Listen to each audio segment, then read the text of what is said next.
The sun had long since bleached the earth to bone white, and the red rocks stood like sentinels against the endless sky. Silas McBride lived in the shadow of those rocks, on a homestead that seemed to exist at the very edge of the world. The ranch house, built from weathered timber and determination, sat low against the horizon as if trying not to draw attention from the harsh land surrounding it. Inside, the morning routine played out as it had for the past 3 years.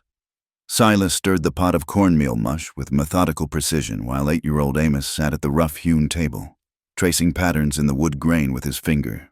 "Eat up," Silas said, his voice gravelly from another night of poor sleep. He set the bowl before the boy, who looked at it with the resigned acceptance of someone who'd grown accustomed to disappointment. "Yes, Uncle Silas."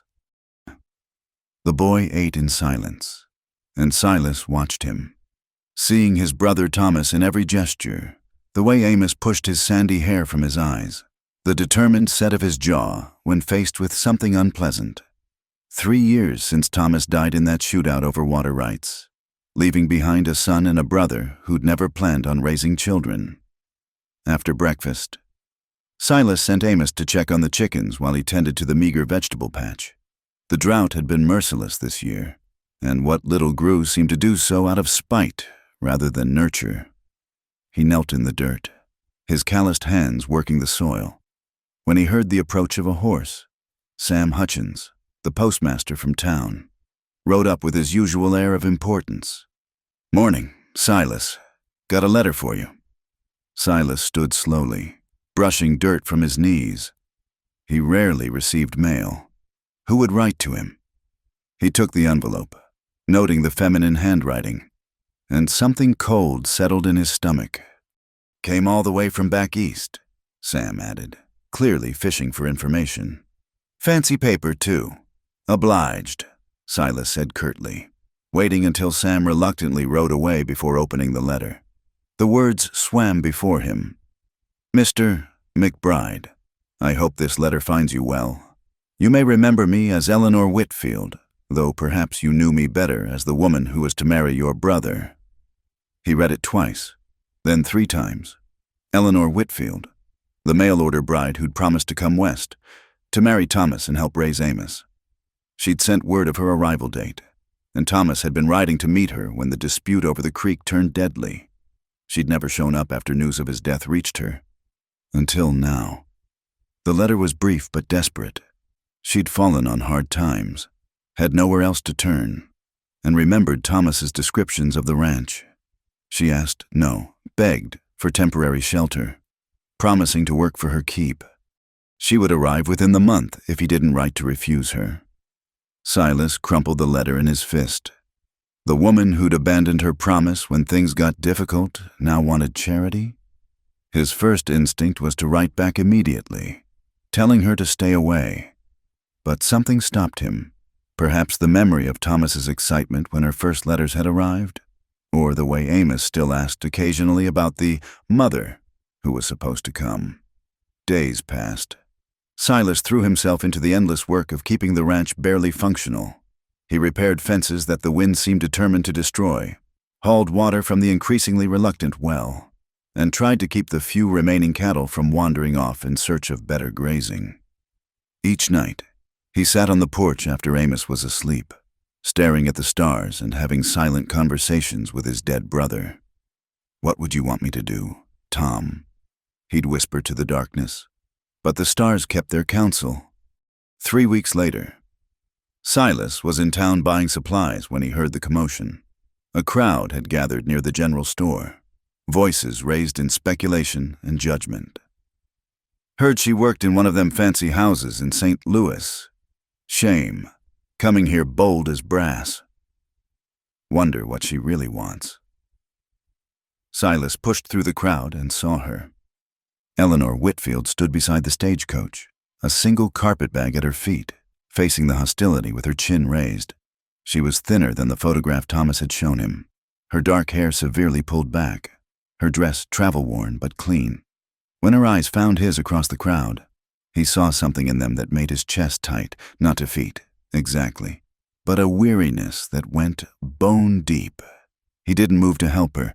Instead, he loaded his supplies and headed home, telling himself it wasn't his problem. But he moved slowly, and he wasn't surprised when he heard footsteps on the road behind him an hour later. She walked the 5 miles to the ranch without complaint, though he could hear her labored breathing. When they finally reached the homestead, Amos came running from the house. "Uncle Silas, who's that lady?" Eleanor's face transformed when she saw the boy. For just a moment, the weariness lifted, replaced by something raw and painful. "You must be Amos," she said softly. "Your father wrote about you in his letters." Amos looked to Silas for guidance, finding only his uncle's stone-faced expression. "She's a visitor," Silas said finally. "She'll be staying in the old stable quarters." "The stable?" Amos frowned. "But that's where the horses can share." Silas cut him off. "To Eleanor," he added.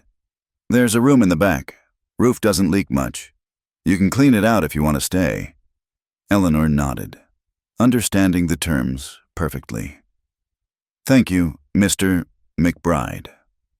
That first night, Silas watched from the kitchen window as lamplight flickered in the stable. Amos had snuck out twice to peer around the door, curious about their mysterious guest. The boy needed a woman's influence, Silas knew that. But not this woman, not someone who'd already proven she could walk away from promises. When he finally went to bed, Silas found the letter Thomas had been writing the day he died, still tucked in the Bible where he'd kept it safe. The words were simple, full of hope and plans for the future. "My dearest Eleanor, soon you'll meet my son and my brother. Silas is a hard man, but a good one. If anything happens to me, find him. He'll take care of you both." Silas closed the Bible and blew out the lamp. Outside, a coyote howled at the moon, and the desert wind rattled the windows like something trying to get in. The morning after Eleanor's arrival, Silas woke to find his kitchen transformed. The windows, grimy with years of neglect, now let in streams of clear sunlight. The cast-iron stove, which he'd grown accustomed to seeing covered in grease, gleamed black and clean. On the table sat a jar of wildflowers, scraggly desert blooms that somehow looked beautiful in the morning light. He found Eleanor outside, already working in the vegetable garden. She'd tied her hair back with a strip of fabric and rolled up her sleeves, revealing arms that spoke of hard work. The withered plants seemed to stand a little straighter under her attention. "I didn't ask you to do this," he said, his voice rougher than intended. She didn't look up from her work. "I know, but I need to earn my keep. The stable room sufficient?" "It's fine. I've slept in worse." He wanted to ask where, wanted to know what had driven her to this desperate journey, but the words stuck in his throat. Instead, he watched her careful hands coaxing life from the dying soil and felt an unexpected anger. Who was she to come here and disturb their routine, to make him notice how shabby everything had become? "Amos needs to do his chores," he said abruptly and walked away. The boy had other ideas. Silas found him perched on the fence, watching Eleanor with undisguised fascination. "She knows about plants, Uncle Silas. She said my mama used to grow tomatoes back in Ohio. Your mother's gone. Boy, best not to dwell on it." But as the days passed, Silas couldn't stop Amos from gravitating toward Eleanor. She had a way with a child that seemed effortless, never pushing, never demanding affection, just quietly being present. When Amos struggled with his letters in the evening, she'd casually mention a trick for remembering them.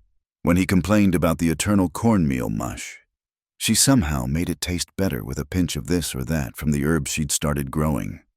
Silas took to leaving earlier each morning, riding out to check the fence lines or search for strays, any excuse to avoid the domestic scene developing in his absence. He'd return after dark to find the house warm with lamplight and the smell of whatever Eleanor had managed to create from their meager supplies. She never ate with them, always retreating to the stable after serving the meal. And somehow that made it worse. Her absence was more noticeable than her presence. 2 weeks into this new arrangement, the September rains came, not the gentle shower they desperately needed, but a violent thunderstorm that turned the dry creek into a raging torrent. Silas was in the barn when he heard Amos shouting, "Uncle Silas, Miss Eleanor's not in the stable." They found her a quarter-mile down the road, soaked through and muddy, walking back from town with a small sack clutched to her chest. She'd gone to buy salt. They'd run out, and she'd noticed Silas forget it on his last trip. "You fool woman," Silas growled, swinging down from his horse. "You could have been swept away in a flash flood." Her teeth were chattering, but she held her ground. "We needed salt." Something about her standing there, bedraggled and stubborn, protecting a sack of salt like it was gold, made his chest tight. He reached down and pulled her up onto the horse without asking, settling her in front of him. She was burning with fever despite being soaked through. The ride back was silent except for her labored breathing. He could feel her shivering against him, could smell the rain in her hair. When they reached the ranch, he carried her inside. She weighed next to nothing and set her in the chair by the fire. "Amos, get blankets," he ordered, then turned to Eleanor. "You need to get out of those wet clothes. I can manage," she whispered. But when she tried to stand, her legs buckled. For the next 3 days, Eleanor burned with fever. Silas found himself keeping vigil, bathing her forehead with cool cloths, spooning broth between her cracked lips. In her delirium, she spoke of things that made his jaw clench. A man named Charles who'd promised marriage but had other intentions. A place she'd been taken to against her will.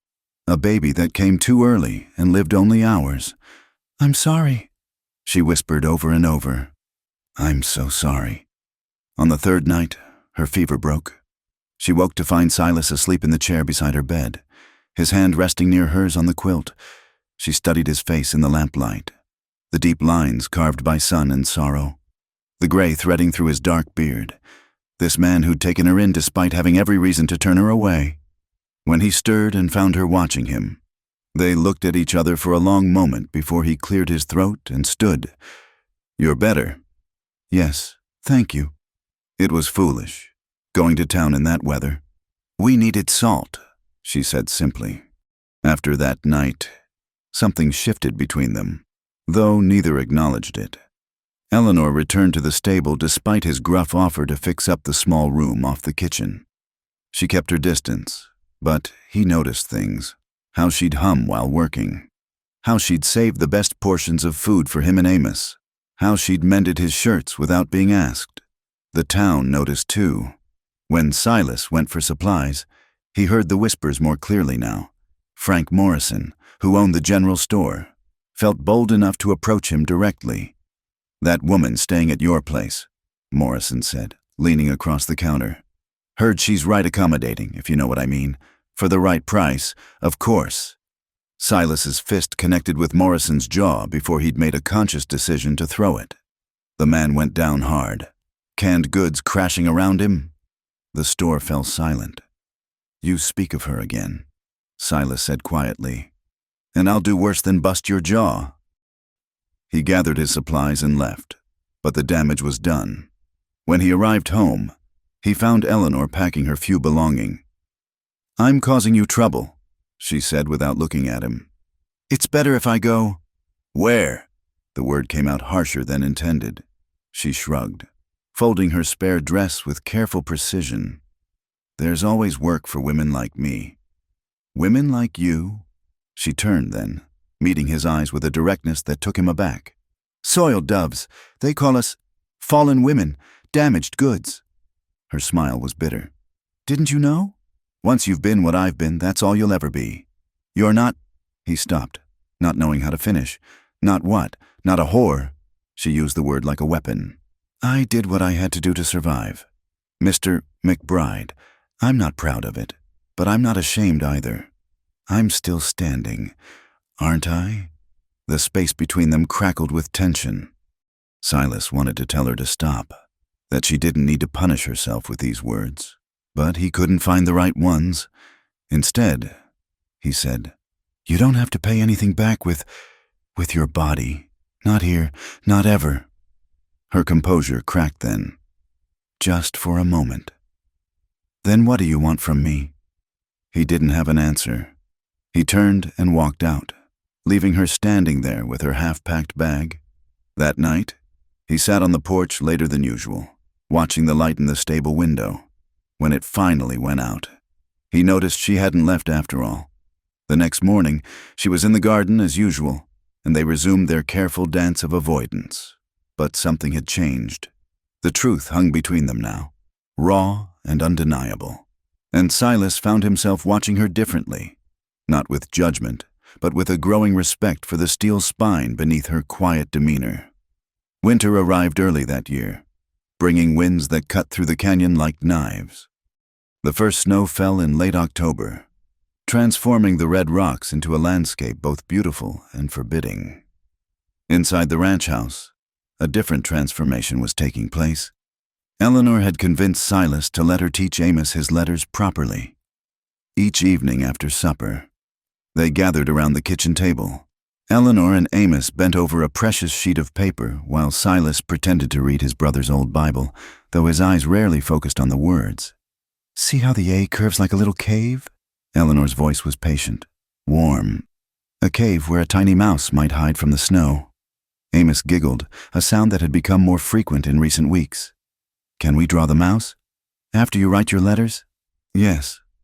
Silas watched them over the edge of his book. Eleanor had a way of making learning seem like play, under her guidance. Amos was not only writing, but beginning to read simple words. The boy who'd once approached his studies with the same enthusiasm as his morning mush now eagerly awaited lesson time. On a particularly bitter night in November, Eleanor surprised them both. After lessons, she disappeared into the stable and returned with a pair of knitted socks. "For you," she said, handing them to Amos. "Your feet have grown since summer." The boy's eyes went wide. "You made these? For me? Well, I couldn't have you getting frostbite, could I?" Amos threw his arms around her waist, and Silas saw Eleanor stiffen for just a moment before relaxing into the embrace. Her hand touched the boy's hair tentatively, as if she wasn't sure she had the right. "What do we say, Amos?" Silas prompted, his voice gruff. "Thank you, Miss Eleanor." The boy pulled back, grinning. "They're softer than anything." That night, after Amos had gone to bed wearing his new socks, Silas found Eleanor sitting by the dying fire, knitting needles in her hands. "Making more?" he asked. She glanced up. "These are for you.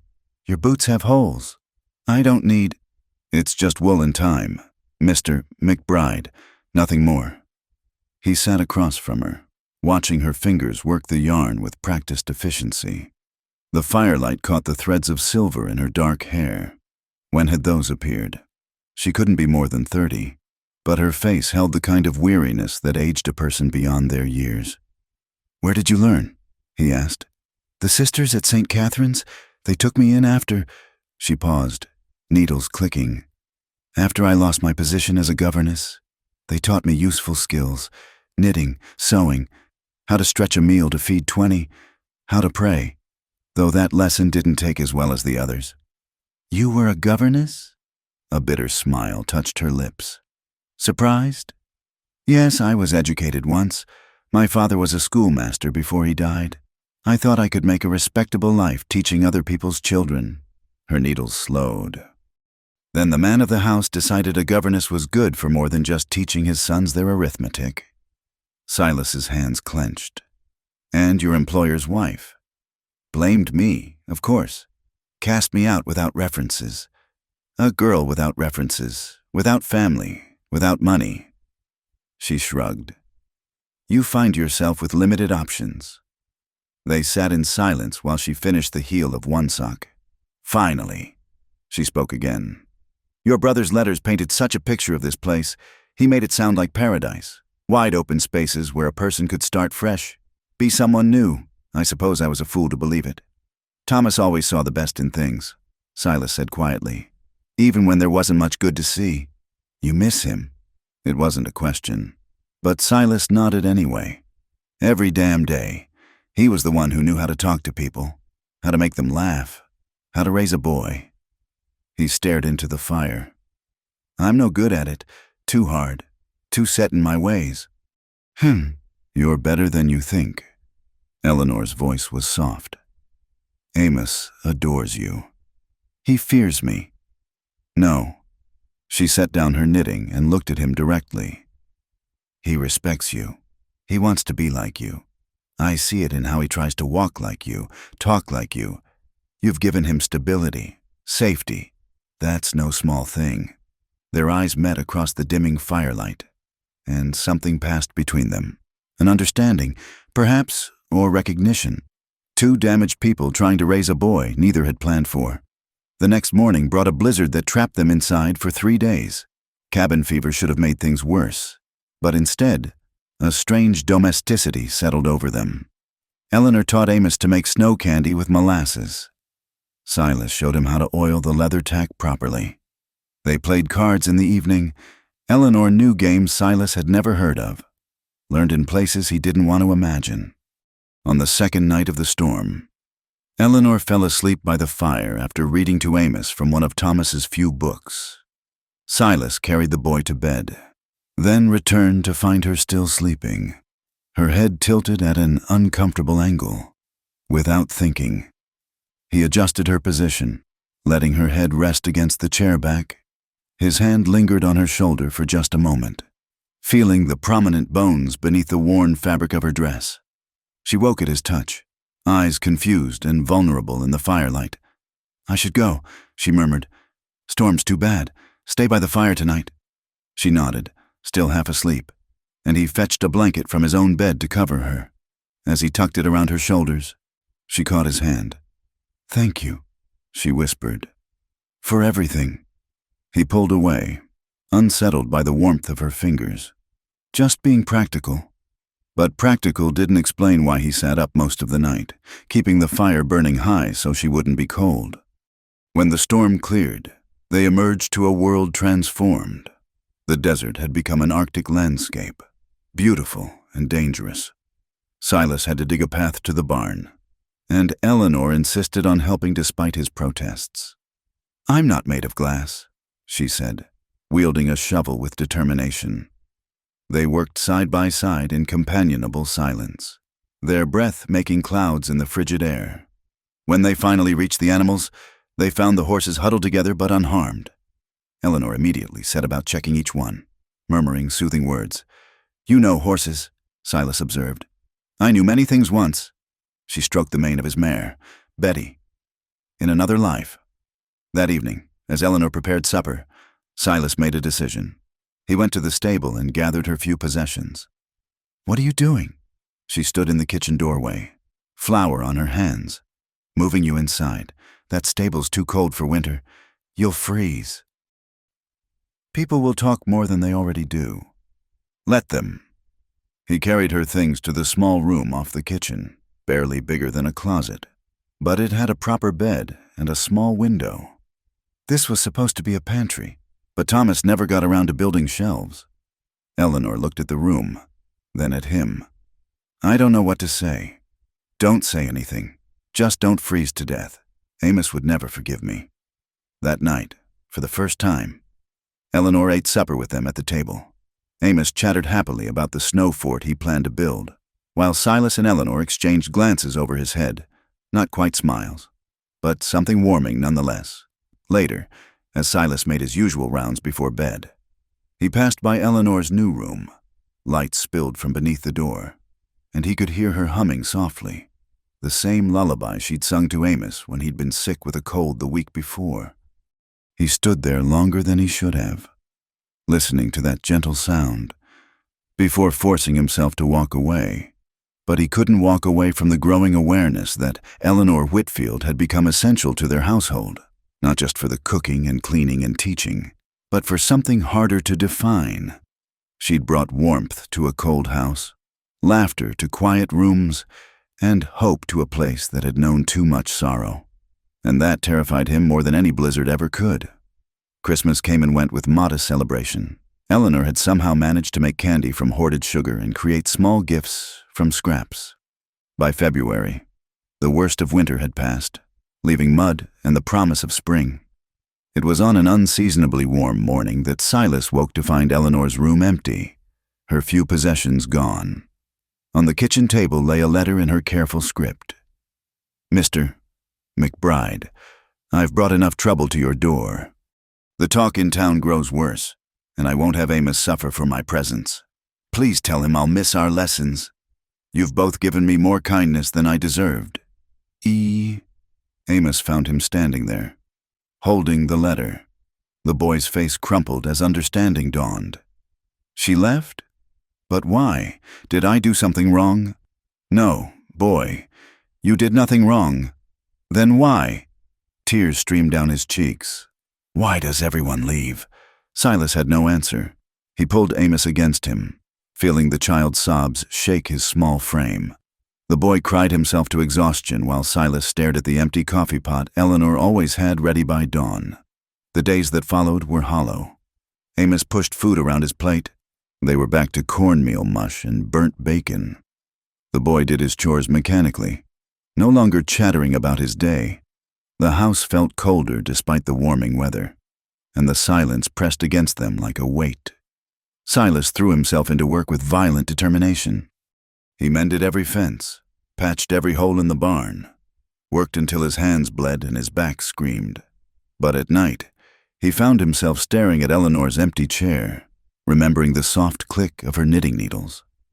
3 weeks passed before anger overtook grief. How dare she leave? How dare she make them care and then vanish like morning mist? He'd offered her shelter, protection, a place in their home, and she'd thrown it back in his face. The anger sustained him until the night he found Amos crying over his primer, trying to remember how Eleanor had taught him to form his letters. "I'm forgetting," the boy whispered. "I'm forgetting how she showed me." Something broke in Silas then. The next morning, he left Amos with their nearest neighbor, the widow Patterson, and rode east toward Cedar Ridge, the next town over. It took him 2 days of asking in places that made his skin crawl before he found word of her. A woman matching Eleanor's description had taken work at the Belmont Hotel, cleaning rooms and washing linens. He found her behind the hotel, hauling water from the pump. She'd grown thinner, her hands raw from lye soap. When she saw him, she dropped the bucket, water splashing across her worn boots. Did you think we wouldn't notice you gone?" His voice came out rougher than intended. She straightened, lifting her chin in that way he'd come to know. "I told you why I left. It was for the best. Best for who? Not for Amos, who cries himself to sleep. Not for me, who—" He stopped, jaw clenching. "Who what?" Her voice was barely a whisper. He dismounted instead of answering, noting how she backed away slightly. Up close, he could see exhaustion etched in every line of her face. "When's the last time you ate a proper meal?" "I manage." "Like hell you do." He gestured at the hotel. "This is your answer? Working yourself to death for pennies?" "It's honest work," she said fiercely. "And it keeps me away from you." The words hit him like a physical blow. "Away from me? What have I done to make you fear—" "I don't fear you." She turned away, gripping the pump handle. "I fear myself. I fear what I feel when you look at me. I fear what I want when you're near." Her voice broke. "Don't you understand? I've already ruined enough lives. I won't ruin yours." The space between them crackled with tension. Silas took a step closer, and she didn't retreat. "Eleanor, please." She faced him then, tears streaming down her cheeks. "Please just go. Let me do this one good thing. Let me stay away." But Silas McBride had never been good at walking away from necessary things. He reached out, catching her hand before she could pull back. Her fingers were ice cold, roughened by work. 6 months, he said quietly. "You've been with us 6 months, and that house hasn't felt right for a single day since you left. Amos needs you. Hell, woman, I need you." She shook her head. "Oh, you don't know what you're saying. The talk in town?" "Damn the town. Damn their talk." His grip on her hand tightened. "Come home. It's not my home. It could be." The words hung between them, heavy with implication. Eleanor searched his face, looking for something, pity, perhaps, or obligation. Whatever she found made her shoulders sag. "I have a contract here, 2 months' work for room and board." "Break it." I can't I won't be that kind of person anymore, someone who breaks promises when things get difficult. Silas released her hand, frustrated. The woman's honor would be the death of them all. Then we'll wait. 2 months. You can't. 2 months, he repeated firmly. I'll tell Amos you're coming back. Don't make a liar of me. Eleanor. He mounted his horse and rode away without looking back, though every instinct screamed at him to throw her over his saddle and take her home by force. But force wasn't what she needed. She needed to choose them, just as they'd somehow chosen her. The 2 months crawled by like years. Silas marked days on the calendar, though he'd never admit it. Amos perked up knowing Eleanor would return, practicing his letters with renewed determination to show her his progress. On the appointed day, Silas hitched the wagon and drove to Cedar Ridge, Amos beside him vibrating with excitement. They waited outside the Belmont Hotel as the sun climbed higher. Doubt crept in. What if she'd moved on? What if she'd changed her mind? Then the door opened, and Eleanor stepped out carrying her carpet bag and a small bundle. She looked different, still thin, still tired, but something in her bearing had changed. She walked toward them with steady steps, no hesitation. Amos launched himself from the wagon. Miss Eleanor, you came back. She caught him, holding him tight. I promised, didn't I? Over the boy's head, her eyes met Silas's. He climbed down from the wagon and took her bag without a word. As he helped her onto the seat, their hands touched briefly, and he felt that same electric awareness that had been haunting his dreams. The ride home was filled with Amos's chatter, all the things he'd learned, all the things that had happened, how the chickens missed her and the garden had died without her care. Eleanor listened with genuine attention, asking questions, praising his achievements. But when they crested the hill and the ranch came into view, she fell silent. Silas glanced at her, seeing tears gather in her eyes. You all right? She nodded, not trusting her voice, because spread before them was home. Not perfect, not pretty, but home. The place where she was wanted, needed, perhaps even loved, though that last thought she pushed away. That evening, as she prepared their first real meal in months, Silas worked alongside her in comfortable silence. When their hands accidentally touched reaching for the same dish, neither pulled away immediately. After supper, as Amos showed off his writing progress, Silas cleared his throat. There's something else. Your wages for the time you were here. I've been saving them. Eleanor looked up, startled. Wages? But I was working for room and board. No one works for free on my ranch. He placed a small leather pouch on the table. It's not much, but it's yours. Should be enough to go wherever you want. If you want. Eleanor stared at the pouch, understanding what he was offering. Freedom, choice, the ability to leave without desperation driving her. When she looked up at him, her eyes were bright with unshed tears. And if I want to stay, then you stay. For wages, proper wages. He paused, gathering courage. And maybe we see what else might be possible. In time, she nodded slowly, a smile touching her lips for the first time in months. In time. That night, as Silas made his rounds, he found Eleanor sitting on the porch despite the chill, wrapped in a shawl and looking at the stars. Couldn't sleep? He asked. Just thinking. She shifted, making room for him on the bench. For the first time in years, I'm where I chose to be, not where I ended up, not where I was forced to go, but where I chose. It's a strange feeling.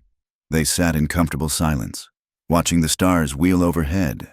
When Eleanor shivered, Silas fetched a blanket and draped it over both their shoulders, bringing them closer together. Neither acknowledged the intimacy, but neither pulled away either. Thank you, Eleanor said softly, for coming to find me, for giving me a choice. Thank you, Silas replied just as softly, for choosing to come home.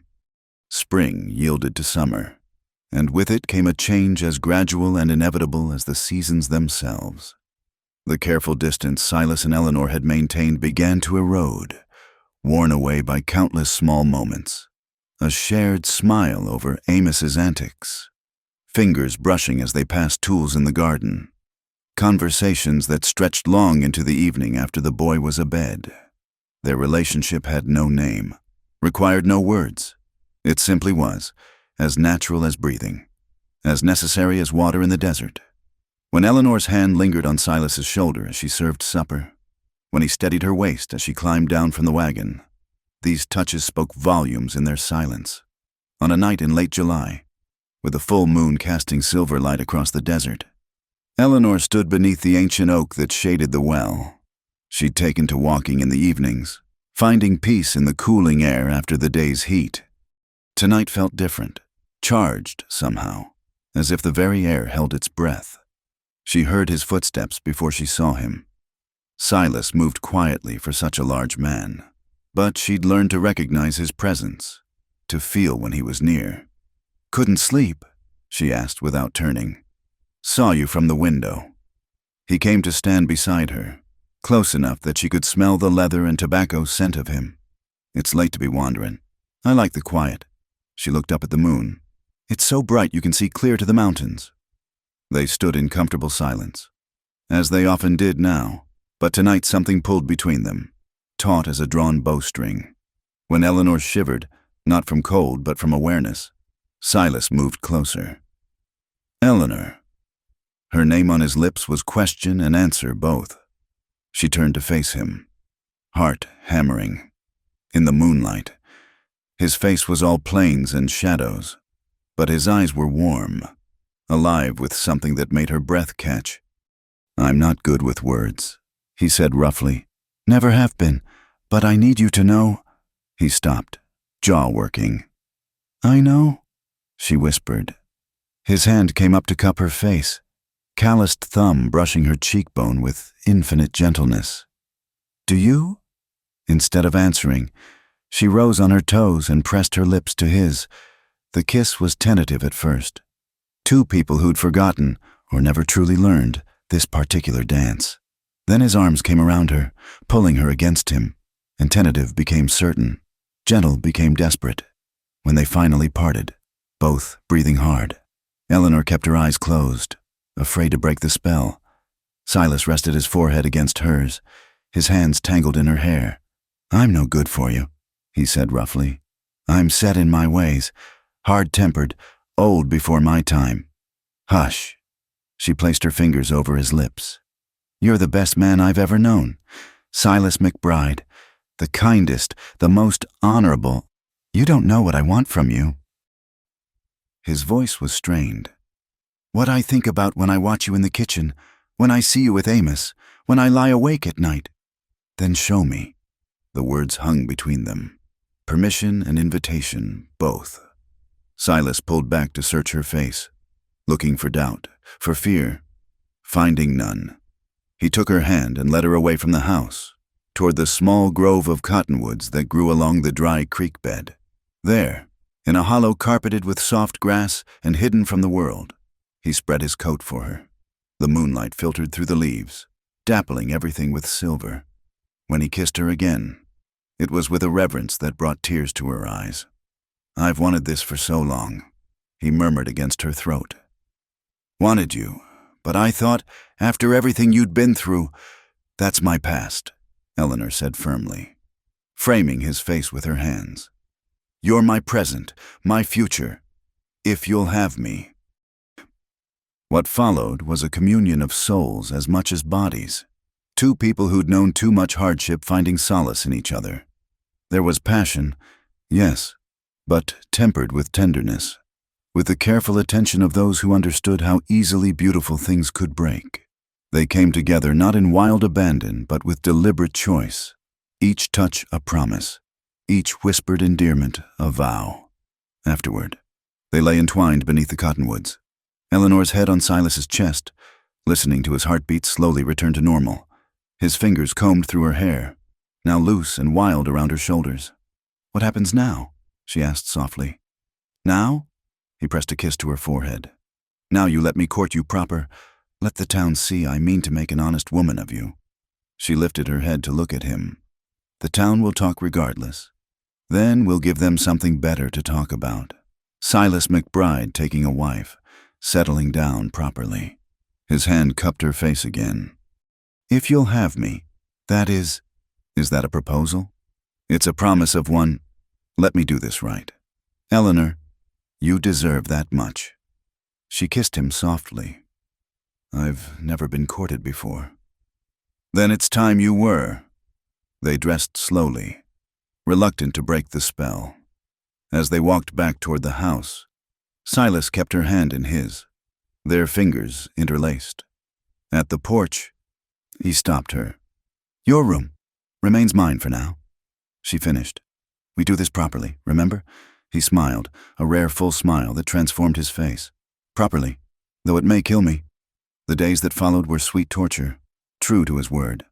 Silas courted Eleanor with determined propriety. He brought her wild flowers from his morning rides. He sat with her in the evenings, reading aloud from Thomas's books while she sewed. He touched her only in acceptable ways, helping her from wagons, guiding her elbow in town, but each touch burned with promise. The town, predictably, buzzed with gossip. But something in Silas's manner, in the way he looked at anyone who dared speak against Eleanor, kept the worst of it at bay. Even Frank Morrison at the general store managed a grudging civility when she shopped, though his jaw still showed the fading bruise from Silas's fist. Amos, for his part, was delighted by the change in their household. Are you going to marry Miss Eleanor? He asked Silas one morning as they milked the cow. Would that be all right with you? The boy's grin was answer enough. Can I call her Ma if you do? That'd be up to her, boy, but I reckon she'd like that just fine. 3 weeks after the night beneath the cottonwoods, just as Silas was working up to a proper proposal, their fragile happiness shattered. A well-dressed man in a city suit arrived on the morning stage, asking directions to the McBride Ranch. He introduced himself as Mr. Carlton Pierce, attorney-at-law from St. Louis, representing Amos's maternal grandparents. The Weatherbys have recently learned of their grandson's existence, he explained, sitting stiffly in their parlor. They wish to provide him with the opportunities befitting their social station, proper education, cultural advantages, a future in their shipping business. He has a home, Silas said flatly, with an uncle who is not his legal guardian. Pierce pointed out, living in primitive conditions, without proper schooling or maternal influence. He has maternal influence, Eleanor interjected. Pierce's gaze turned to her, dismissive and knowing. From a woman who is neither relation nor legally connected to the family? I think not.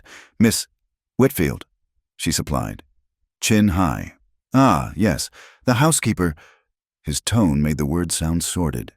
I'm sure the courts will find that arrangement most interesting. The threat was clear. Eleanor's presence, her past, would be used against them. Silas's hands clenched into fists, but Eleanor touched his arm lightly. A warning, a comfort. What do the Weatherbys want? She asked calmly. Custody of their grandson. Naturally. However, they're prepared to be generous. Mr. McBride would receive compensation for his years of care and regular reports on the boy's progress. Get out. Silas's voice was deadly quiet. Get off my land before I throw you off. Pierce stood, unruffled. You have 2 weeks to consider. After that, we'll pursue legal action. And, Mr. McBride, I'd think carefully about your situation. A bachelor uncle with a questionable woman in residence versus a respectable family of means? He smiled thinly. Court decisions in such matters are rarely surprising. After he left, they sat in stunned silence. Amos was at the Widow Patterson's for the day. A small mercy. Eleanor spoke first. I should go. No. Silas's response was immediate, fierce. My presence makes things worse. You heard him. Questionable woman. They'll use me against you. Then we get married. Tomorrow. Today if we can. Eleanor shook her head, tears streaming. That's not how you wanted to do this. Not because of threats and lawyers. I don't give a damn about properly anymore. He pulled her against him, holding tight. I care about keeping this family together. All of us. What if it's not enough? What if they still... Then we fight, together. He pulled back to look at her. Unless you don't want... I want everything, she said fiercely. You, Amos, this life, I'm so afraid I'll be the reason you lose him. You're the reason he smiles again, the reason this place feels like home. Don't you see? Without you, we're just two lost souls playing house. With you, we're a family. Eleanor searched his face, finding determination mixed with fear that matched her own. Finally, she nodded. Then we fight. Together.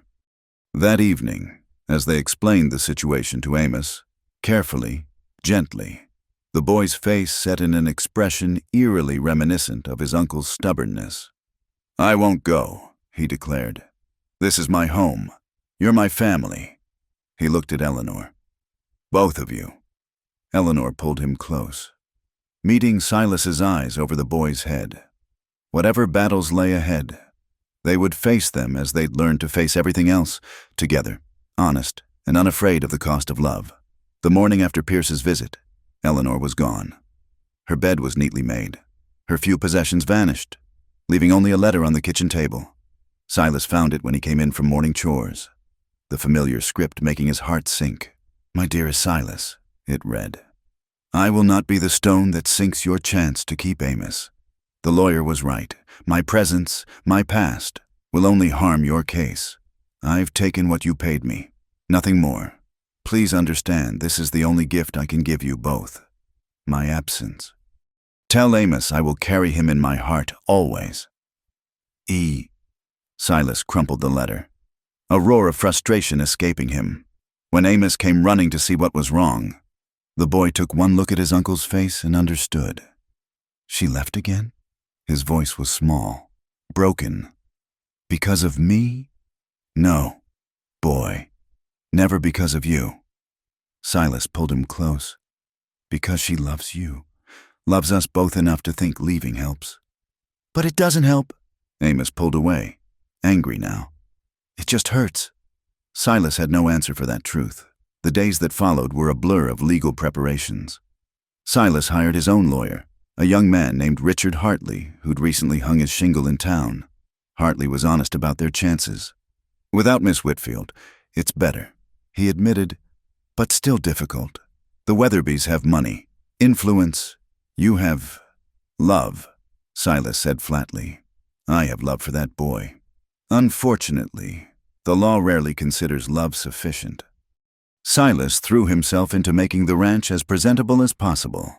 He repaired every broken board, painted the house, even attempted to revive Eleanor's garden. At night, he wrote letters he didn't send, addressed to general delivery in every town within 100 miles, a week before the custody hearing. Silas sat with Amos at the table, helping with his letters. The boy was writing the same sentence over and over. Please come home, Miss Eleanor. That won't bring her back, Silas said gently. Then what will? Before Silas could answer, hoofbeats sounded outside.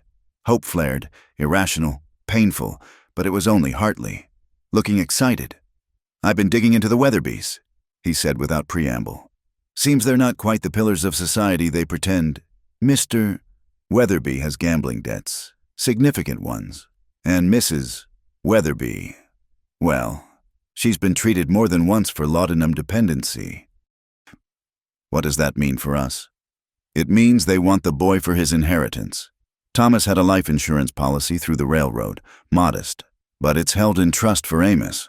The grandparents need control of those funds. Silas felt sick. They want him for money. It gives us leverage, but we need more. We need to show you can provide stability, a proper family environment. That night, Silas made a decision. He saddled his horse and rode hard for Cedar Ridge, then beyond.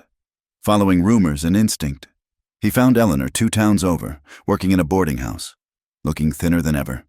I told you not to follow, she said when she saw him, not meeting his eyes. And I told you we face things together. He stepped closer, noting how she trembled. I need you to hear something. Eleanor, just listen. He pulled out the letter Thomas had been writing when he died, the one Silas had found that first night Eleanor arrived, the one he'd never shown her. My dearest Eleanor, he read aloud. Soon you'll meet my son and my brother. Silas is a hard man, but a good one. If anything happens to me, find him. He'll take care of you both. More than that, I think you'll take care of each other.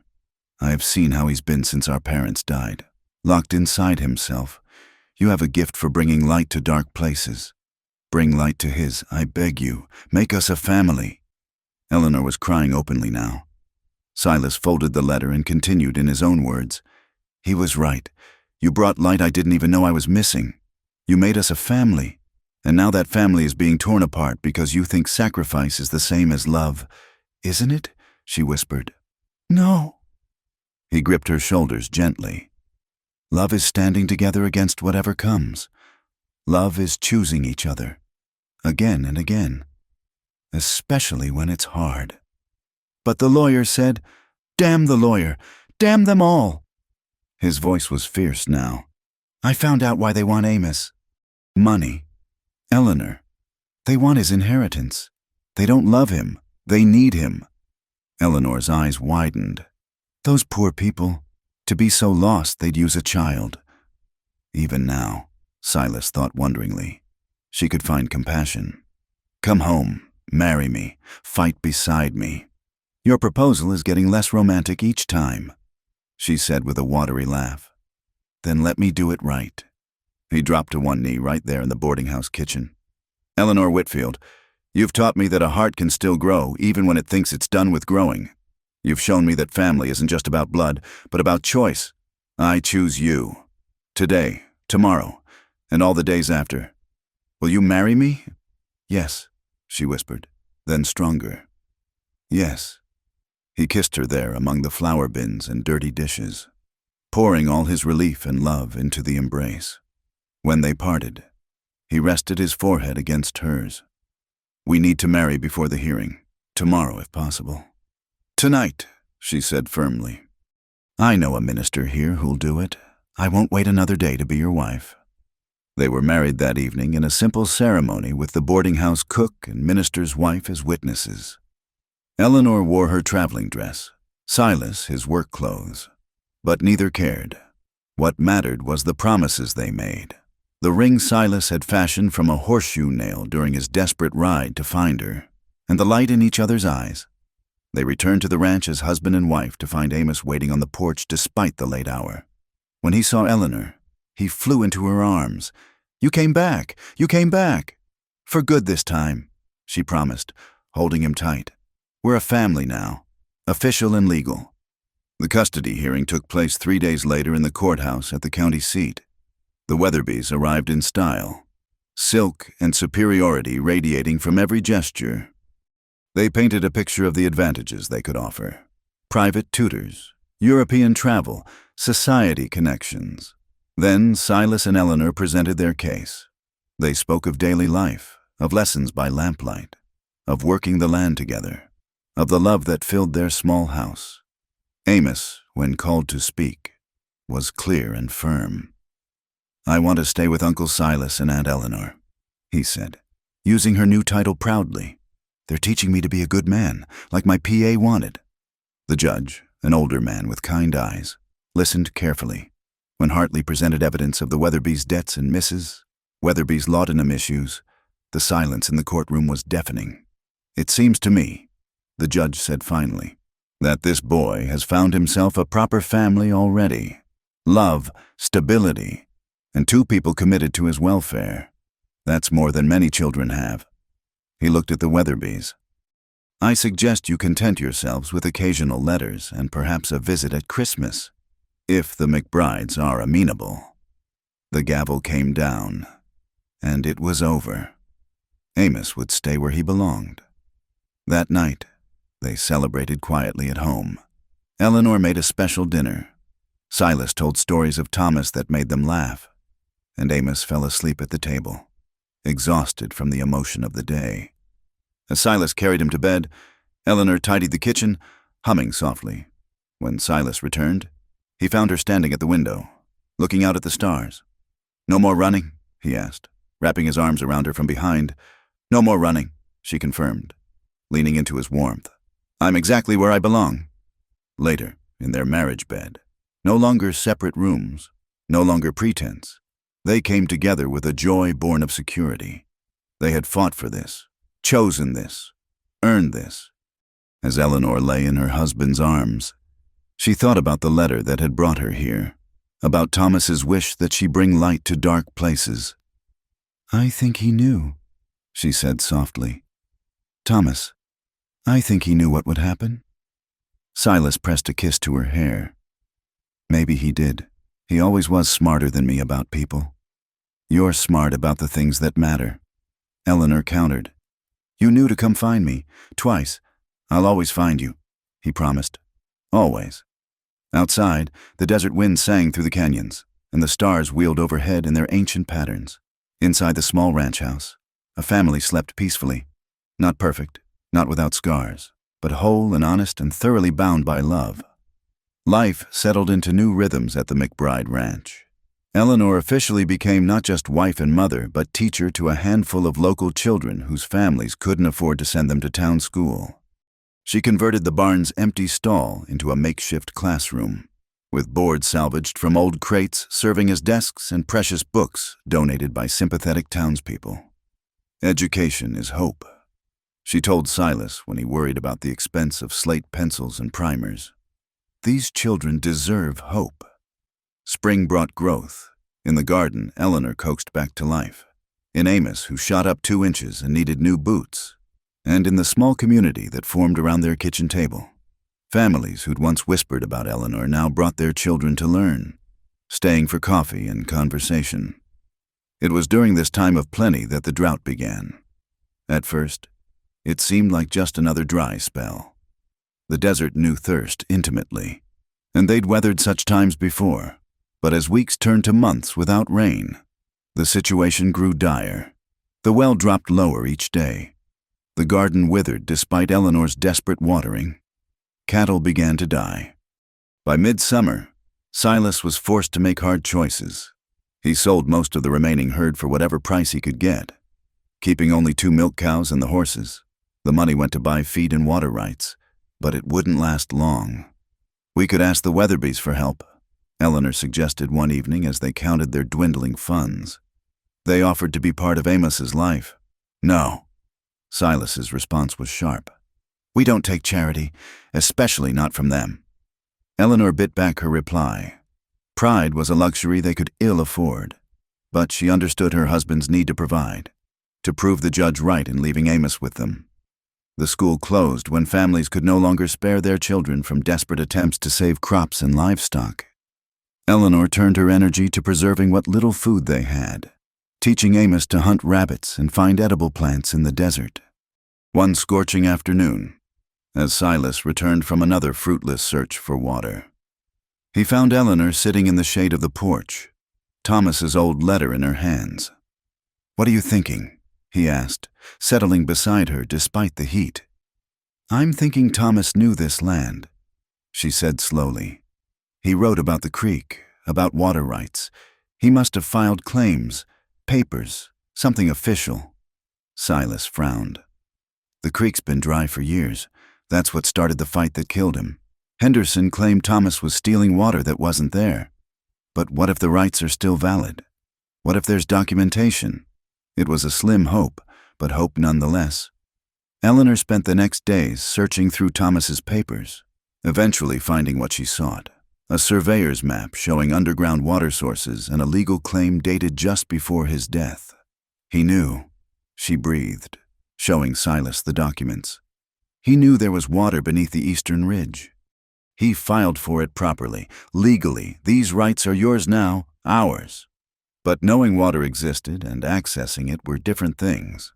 Drilling a well required money they didn't have, equipment they couldn't afford. Silas rode to town to inquire about loans, returning defeated. "Banks won't lend to a ranch already failing," he reported bitterly. Morrison actually laughed. That night, Eleanor made her own decision. The next morning, while Silas was checking the surviving cattle, she dressed in her best dress, worn but clean, and took Thomas's documents to town. But she didn't go to the bank. She went to the courthouse, where Judge Harrison kept offices when not riding circuit. The same judge who'd awarded them custody of Amos, Mrs. McBride. He greeted her with surprise. "How can I help you?" Eleanor laid out the situation simply: the drought, the water rights, their inability to access what was legally theirs. Then she pulled out the custody hearing transcript. "You said Amos deserved a stable home," she said quietly. "We're trying to provide that, Your Honor. But we need help, not charity. A loan, with the water rights as collateral. I'm asking you to contact the Territorial Committee, to vouch for us. Thomas McBride died defending these rights. His son shouldn't lose his home because we can't afford to claim them." Judge Harrison studied the documents, then studied Eleanor. "This is highly irregular. Mrs. McBride, so is a former sporting woman becoming a respectable mother." Eleanor replied steadily, "Yet, here we are." The judge's mouth twitched. "Indeed. Leave these with me. I make no promises." Eleanor returned home to find Silas frantic with worry. His anger when she explained what she'd done was swift and hot. "You had no right, I had every right," she interrupted. "This is my family too. Silas McBride, my home. I'll fight for it same as you." They stared at each other, the air between them electric with tension. Then Silas pulled her roughly into his arms. "Damn proud woman," he muttered into her hair. "What am I going to do with you?" "Love me," she answered simply. "Let me love you. Let us save this place together." 2 weeks later, Judge Harrison arrived personally with news. The Territorial Committee had approved a special drought relief loan, specifically for developing proven water resources. The terms were fair, the interest reasonable. "Seems you have friends in high places," the judge told them. "The committee chairman's wife was particularly moved by your story. Something about giving chances to those willing to work for them." With the loan approved, Silas hired a drilling crew. Eleanor organized the local families, promising shares of water in exchange for labor. Even Morrison, faced with his own failing business, grudgingly joined the effort. The first 2 attempts found only dry rock. The third, positioned exactly where Thomas's map indicated, hit water at 90 feet. When the first gush emerged, brown with sediment but wet and real, a cheer went up from the assembled workers. Eleanor stood with tears streaming down her face as Silas pumped the handle, water flowing clear and strong. Amos danced in the spray, laughing as he hadn't in months. "You did it," Silas said, pulling Eleanor close with his wet hands. "We did it," she corrected. "All of us, Thomas included." The well saved not just their ranch but several neighboring families who negotiated for water shares. Eleanor reopened her school, now with a proper pump outside for the children to wash. The garden grew again, and with it, a sense of community that had been absent before. One evening, as autumn finally brought cooling temperatures and hint of rain clouds, Eleanor found Silas sitting by Thomas's grave. She sat beside him, taking his hand. "He'd be proud," Silas said quietly, "of what you've built here, the school, the community." "Of what we've built," Eleanor corrected gently. "You gave me the chance. Silas, you came for me when I ran. You believed I could be more than my past. You were always more. I just helped you see it." They sat in comfortable silence as the sun set behind the red rocks. In the distance, they could hear Amos calling the chickens to roost, the normal sounds of a working ranch that had seemed impossible just months before. "I've been thinking," Eleanor said eventually, "about the future, about giving Amos a brother or sister." Silas turned to look at her, hope dawning in his eyes. "Eleanor?" She smiled, placing his hand on her still flat stomach. "Spring, I think, when everything's growing again." He kissed her there in the fading light, surrounded by the land they'd fought to save, the graves of those they'd lost, and the promise of new life to come. The drought would end. Already clouds gathered on the horizon. Their debts would be repaid through hard work and water sales. The ranch would prosper. But more than that, they had built something that couldn't be measured in acres or water rights. They had built a family from broken pieces, a community from isolation, hope from despair.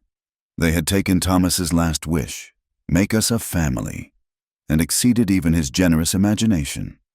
As they walked back to the house hand in hand, Eleanor paused to look at the thriving garden, the new schoolhouse, the well that had saved them all. "We've come so far from that first day," she mused. "When I stood in town with nowhere to go, you had somewhere to go," Silas corrected. "You just didn't know it yet.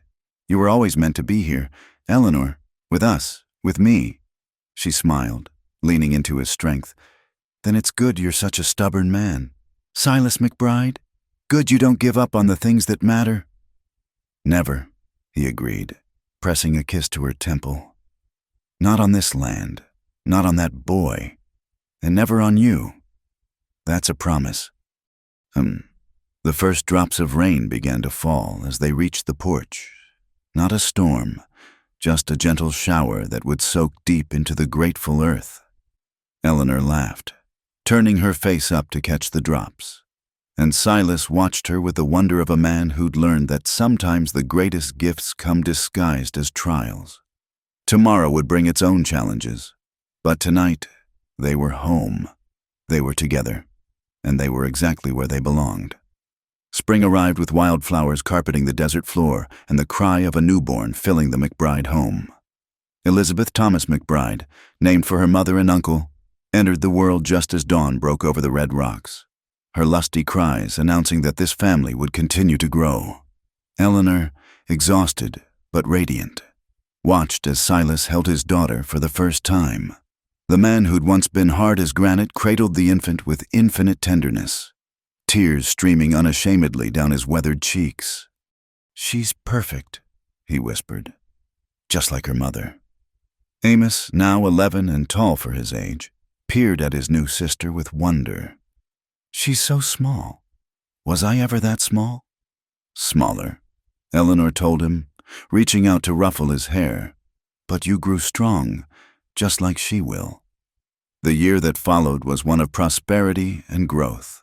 The water from their well had indeed saved not just their ranch, but the surrounding area. Families that had been ready to abandon their claims stayed and thrived.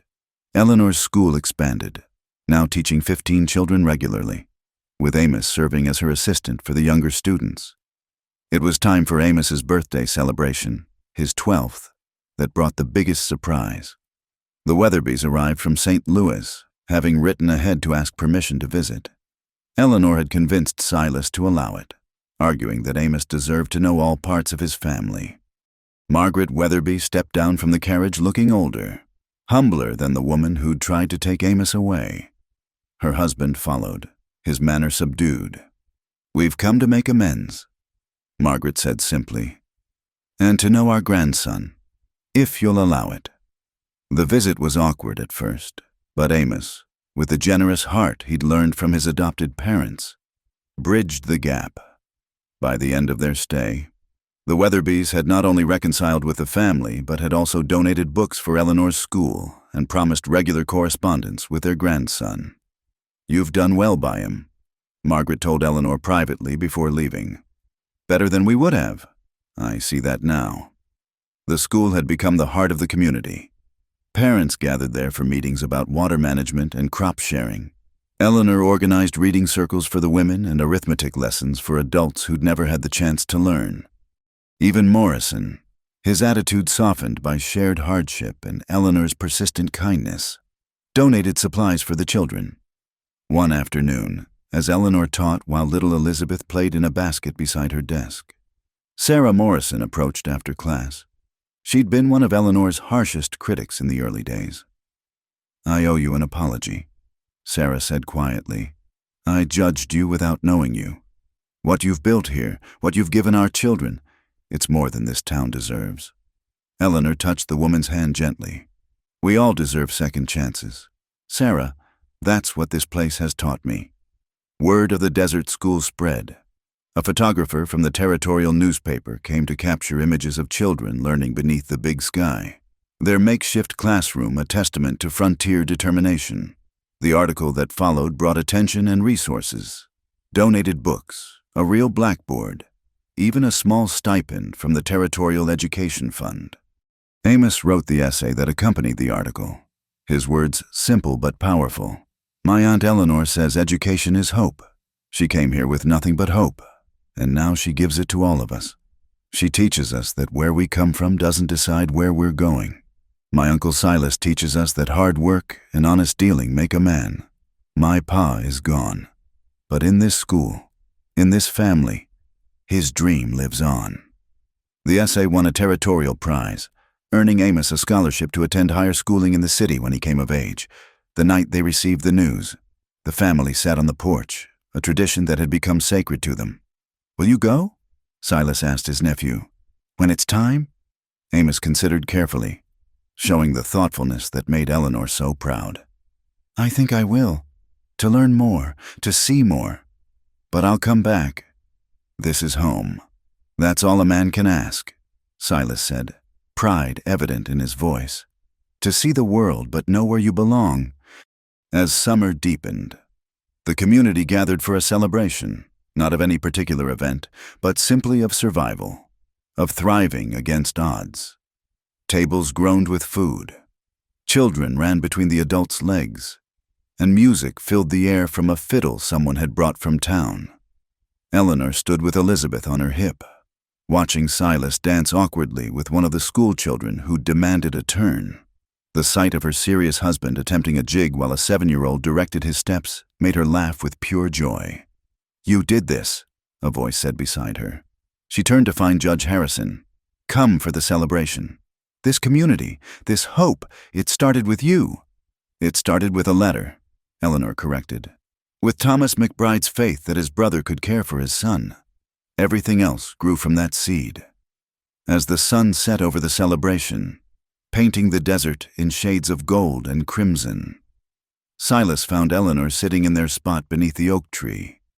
Elizabeth slept in her arms, and Amos sat nearby, reading to a group of younger children. "Regrets?" Silas asked, settling beside his wife. Eleanor looked at him in surprise. "About what?" "This life. It's not easy. You could have had—" She silenced him with a kiss. "I have everything I never dared dream of. A husband who loves me not despite my past but because of who it made me. Children who fill my days with purpose. A community that's become family. What more could I want?" "That first day," Silas said quietly, "when you arrived with Thomas's letter, I was so angry. At him for dying, at you for reminding me of promises I couldn't keep. If someone had told me then that you'd become my whole world, you'd have laughed them off your land." Eleanor finished with a smile. "Probably. Good thing I'm stubborn enough to let you stay despite myself. Good thing I'm stubborn enough to keep coming back." They sat in comfortable silence, watching the celebration continue under the stars. Morrison was teaching Amos to play checkers. The widow Patterson bounced someone's baby on her knee. Families who'd once been strangers now shared food and laughter as naturally as breathing. "Thomas would have loved this," Eleanor said softly. "He did love it," Silas corrected. "He saw it before any of us. In that letter, in bringing you here, he saw what we could become." As the evening wound down and families began to drift home, many stopped to thank Eleanor for teaching their children, for organizing the water cooperative, for simply being who she was. Each thanks was brushed aside with characteristic humility, but Silas saw the emotion in her eyes. Later, as they prepared for bed, Eleanor paused at the window of what had once been her closet-sized room, now transformed into Elizabeth's nursery. The desert spread out before them, no longer threatening but full of promise. "That letter," she mused. "Such a simple thing, a plea for help from a desperate woman. Who could have imagined it would lead to all this?" Silas wrapped his arms around her from behind, resting his chin on her head. "Maybe that's how the best things happen, not through grand plans, but through simple acts of faith. Thomas had faith in us before we had faith in ourselves. And now we pass it on, to Amos, to Elizabeth, to every child who sits in your classroom. We teach them that hope isn't foolish, that love isn't weakness, that family is what you make it." Eleanor turned in his arms, looking up at the man who'd become her anchor, her partner, her home. "I love you, Silas McBride. Thank you for not giving up on me." "Thank you for not giving up on us," he replied, kissing her gently, for seeing what we could be even when I couldn't. Outside, coyotes called to each other across the desert, and the stars wheeled in their eternal dance. Inside the house that had become a home, a family slept peacefully, bound not by perfection but by choice, not by ease but by perseverance, not by blood alone but by the deeper ties of loyalty and love. The letter that had brought Eleanor West still existed, carefully preserved between the pages of Thomas's Bible. Sometimes she took it out, reading the desperate words of the woman she'd been, marveling at the journey between then and now. It reminded her that life's greatest gifts often came disguised as hardships, that the very things we fled from could become the foundations of our greatest joys. As dawn broke over the ranch, painting the red rocks in shades of rose and gold, the desert came alive with possibility. Somewhere, another letter was being written, another plea for help, another chance for transformation. But here, in this place carved from hope and determination, a mail-order bride who'd returned with nothing but a letter had found everything, and in finding it, had helped others find it too. The story of Silas, Eleanor, and Amos McBride had become legend in the territory, proof that love, stubborn and honest and unafraid, could transform the harshest ground into fertile soil for dreams. Thank you for joining us on this journey through the Old West, where love bloomed in the most unlikely places. If you're listening to this story, we'd love to hear where in the world you're tuning in from, whether it's a bustling city or a quiet countryside, your own desert or mountain home. Please subscribe to Wild West Campfire for more tales of frontier romance and redemption. And share your thoughts about Eleanor and Silas's story in the comments below. Did their journey touch your heart as it did ours? Until next time, partners, keep the campfire burning and the stories flowing.